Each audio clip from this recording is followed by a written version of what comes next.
दोस्तों उम्मीद करता हूँ आप लोग मस्त में। तो दोस्तों आज के वीडियो बहुत इंपॉर्टेंट है क्योंकि जो स्टूडेंट क्लास 10वीं में पढ़ते हैं और आप लोग को एग्जाम हॉल में दोस्तों आप लोग के लिए मैं सोशल साइंस का, ठीक है दोस्तों, कौन सोशल साइंस का आप लोग के लिए मैं जैक बोर्ड के बात कर रहा हूँ। दोस्तों आप लोग को एग्जाम हॉल में ऐसा प्रश्न देखने को मिल जाएगा जिस प्रकार आप लोग को स्क्रीन के माध्यम में दिख रहा है ना, आप लोग को 2023 के लिए आप लोग को दोस्तों प्रथम पाली में एग्जाम होगा दोस्तों, ठीक है। 2023 में आप लोग के लिए होगा। यहाँ पर पंजीयन संख्या जो आप लोग का होगा यहाँ पर आप लोग सबमिट कीजिएगा दोस्तों, और यहाँ पर कॉपी चेक करने वाले सब लिखेंगे, ठीक है।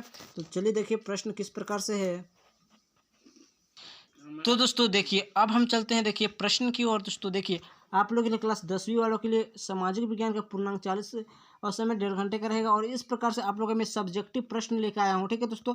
तो सब्जेक्टिव प्रश्न जो है ना दोस्तों आप लोग के लिए 2009 से लेके 2022 तक आप लोग के लिए यह प्रश्न जो कि बार बार पूछा जा रहा है दोस्तों, 2009 से लेके 2022 तक, ठीक है, बार बार पूछा जा रहा है। तो उसी के लिए मैं आप लोगों के लिए बहुत ही इंपॉर्टेंट प्रश्न लेके आया हूँ जो कि एग्जाम हॉल में आप लोग को इस प्रश्न देखने को मिल जाएगा, ठीक है। बहुत इंपॉर्टेंट है दोस्तों।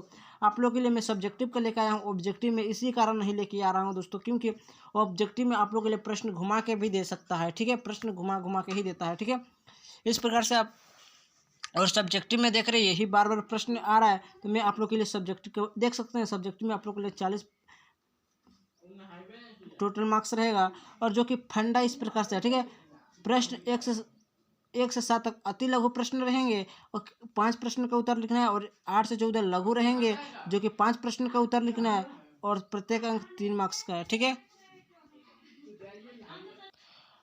और देख सकते हैं दोस्तों आप लोग को देखिए 15 से 19 जो है ना दीर्घ उत्तरीय प्रश्न जो कि आप लोग जो कि 5 अंक का है, ठीक है, और 3 प्रश्न का उत्तर लिखना है, ठीक है।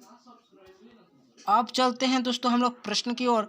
देखिए कि ये 5 प्रश्न का उत्तर लिखना है। देखिए प्रश्न तो बहुत इंपॉर्टेंट है दोस्तों, आप लोग रट लेना है ये सब जितना प्रश्न है, ठीक है। पहले तो प्रश्न को आप लोग देखिए और अपना बुक में मिलाइए कि इस किस चैप्टर का प्रश्न है दोस्तों। अति लघु प्रश्न में जो कि 5 प्रश्नों का उत्तर लिखना है, ठीक है।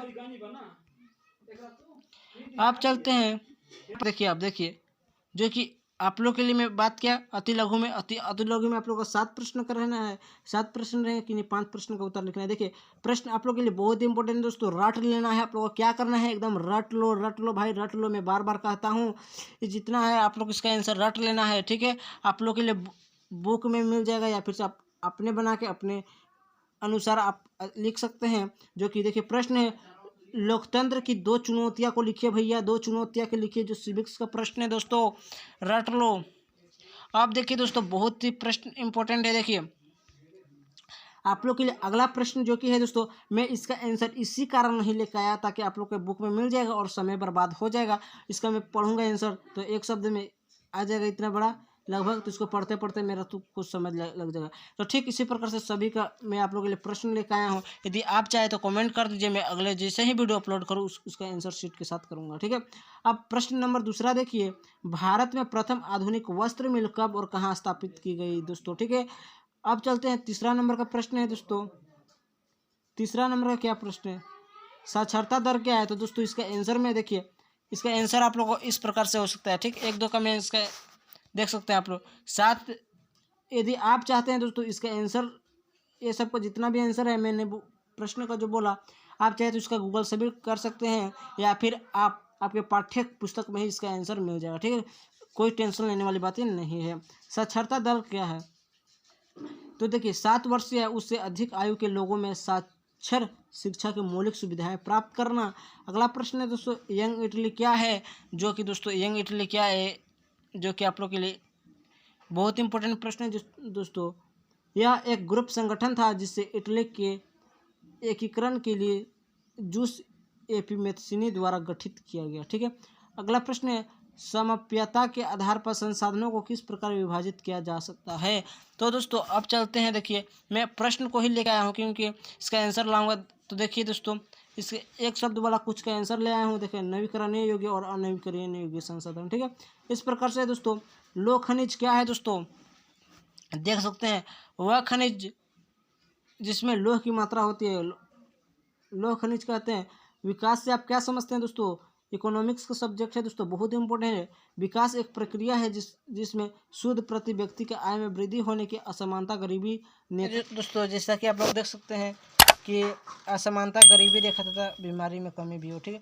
अब लघु उत्तरीय प्रश्न क्या है दोस्तों, देखिए लघु उत्तरीय प्रश्न जो कि आप लोग के लिए किन्हीं 5 प्रश्न का उत्तर देना, ठीक है। जैक बोर्ड का बात कर रहा हूँ, ठीक है दोस्तों, देख सकते हैं आप लोग जैक बोर्ड लिखा हुआ भी है। अब चलिए दोस्तों 8वां नंबर का प्रश्न, ठीक है। 8वां नंबर का प्रश्न जो कि है ना, आप लोग देख सकते हैं दोस्तों, उपभोक्ता के किन्हीं 3 अधिकारों को बताना है, ठीक है। बताइए और प्रत्येक पर कुछ पंक्तियाँ लिखना, ठीक है।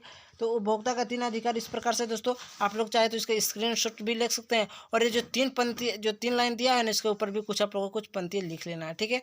अब चलते हैं बिना समय बर्बाद किए हुए अगला प्रश्न की ओर हम लोग बात करते हैं। अगला प्रश्न जो कि है आप लोग के लिए सामने, तो दोस्तों जैसा कि आप लोगों के लिए 9 नंबर का प्रश्न है, असहयोग आंदोलन में भारतीयों द्वारा अपनाए गए विभिन्न तरीकों का उल्लेख करना है, ठीक है। अगला प्रश्न जो कि दोस्तों आप लोग के लिए इसका आंसर तो आप लोग को पाठ्य पुस्तक में ही मिल जाएगा, तो मैं इसका सोचा तो क्यों आप लोग के लिए मैं थोड़ा समय बर्बाद करूं, इसी कारण मैं नहीं लेकर आया हूं, ठीक है। नवीकरणीय और अनवीकरणीय संसाधनों में क्या अंतर है, रट लेना है दोस्तों। अगला प्रश्न है 11 नंबर का प्रश्न है, विश्व व्यापार संगठन के किन्हीं 3 उद्देश्यों को लिखना है, ठीक है। अब अगला प्रश्न चलते हैं, संघीय शासन व्यवस्था में 2 तरीकों से गठित होती है, उन 2 तरीकों के नाम बताना है, ठीक है, और प्रत्येक का एक उदाहरण देना है, ठीक है।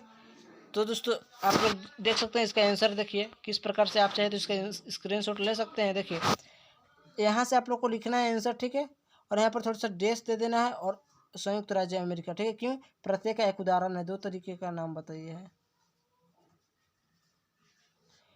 और देखिए पहला हो गया और दूसरा हो गया, ठीक है। आप चलते हैं हम लोग अगला प्रश्न, 13 नंबर का प्रश्न है दोस्तों, फ्रांसीसी होने मेकांग डेल्टा क्षेत्र में नहरें बनवाना और ज़मीनें को सुखाना कब शुरू किया। तो दोस्तों इसका आंसर देख सकते हैं आप लोग, स्क्रीनशॉट ले सकते हैं, ठीक है। अब अगला प्रश्न करते हैं, सिर्फ भारत जैसे बड़े देशों में ही सामाजिक विभाजन होते हैं, व्याख्या कीजिए। 14 नंबर का प्रश्न देखिए दोस्तों, ठीक है, आप लोगों को व्याख्या करना है, तो देख सकते हैं आप लोग। तो इसका आंसर जो कि आप लोग देख सकते हैं दोस्तों, ठीक है, स्क्रीनशॉट ले सकते हैं। अब अगला प्रश्न है दीर्घ उत्तरीय प्रश्न के लिए 3 प्रश्नों का उत्तर लिखें, जो कि प्रत्येक प्रश्न आप लोग के लिए 5 मार्क्स का रहेंगे, ठीक है, 5 मार्क्स का। तो देखिए जैक बोर्ड का है, ठीक है दोस्तों, मृदा अपरदन क्या है, ठीक है, मृदा अपरदन क्या है, और इसके साथ साथ में दोस्तों मृदा अपरदन के अलावा आप लोग के लिए एग्जाम हॉल में और इससे रहेंगे, और थोड़ा सा बड़ा इसका आंसर लिखना है, क्यों, क्योंकि 5 अंक का है, इसी कारण।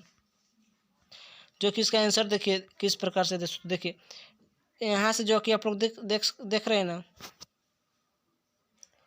इसकी यहाँ तक आप लोग को लिखना है, और उसके जो और आगे यहाँ पर जो दिख रहा है यहाँ से लिखना है, ठीक है। इसका आंसर बड़ा होगा। भारत में उपभोक्ता संगठनों के प्रारंभ के लिए उत्तरदायी कारक कौन कौन से है, जो कि 16 नंबर का, ठीक है। तो इसका भी आंसर आप लोग का बड़ा ही होता, ठीक है। तो उसका आंसर आप लोग देख लीजिएगा। और दीर्घ उत्तरीय में तो आप लोग के लिए कितना 3 प्रश्न का उत्तर लिखना है, ठीक है। और 17 नंबर का प्रश्न है दोस्तों, लोकतंत्र के किन परिस्थितियों में सामाजिक विविधता को संभालता है और उनके बीच सामंजस्य बैठता है, ठीक है दोस्तों, 17 नंबर का हुआ, ठीक है। अब 18 नंबर का प्रश्न है दोस्तों,